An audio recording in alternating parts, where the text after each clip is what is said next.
Tonight, Governor Maura Healey says she's not happy with the state's gas companies over those planned rate hikes this winter. The governor came under pressure last year to lower skyrocketing utility bills, driven upward by part of the state's fees. Our Ben Simino broke the news of the rising rates last night. Back with the governor's reaction tonight, Ben. Yeah, Ed and Maria, the governor tonight taking issue, especially with Eversource, which is asking state regulators to sign off on double-digit rate hikes. Quote, "These rate hikes are outrageous," the governor said to us in a statement. "I am urging the DPU to scrutinize this proposal and push back on Eversource.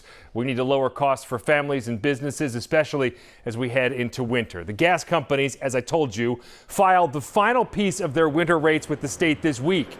We found National Grid bills should be largely even with the coldest months last year, which certainly was expensive enough. But Eversource says their costs, you see it right there, at least 13% more expensive because both supply and delivery have gone up.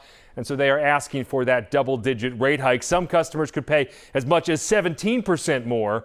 The state has made some trims on the delivery side of the bill, including lowering what gas customers will pay toward Mass Save this winter. But the price of gas is increasing, which raises the question of whether New England, which generates much of our electricity with natural gas as well, needs more gas supply in the form of a new pipeline. The region's main gas pipeline is being enlarged, and Eversource has already signed up to buy almost half that new gas. It's an expansion supported by the governor.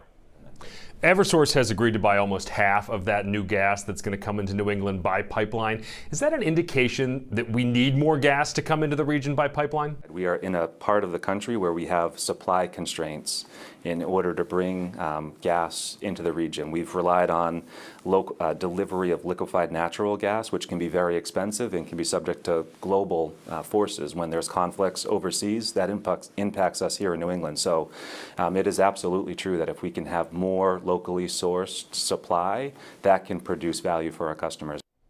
But the governor and her team don't support a new gas pipeline being built into New England.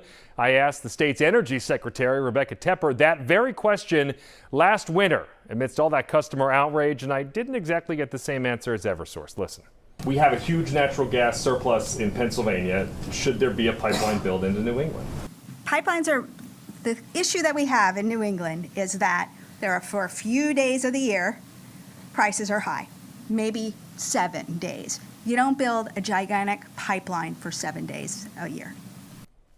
So different answers. In short, there don't appear to be any quick fixes to these rising bills. By the end of this month, Governor Healey will have appointed all 3 of the sitting DPU commissioners, so we'll see what they do with these proposals.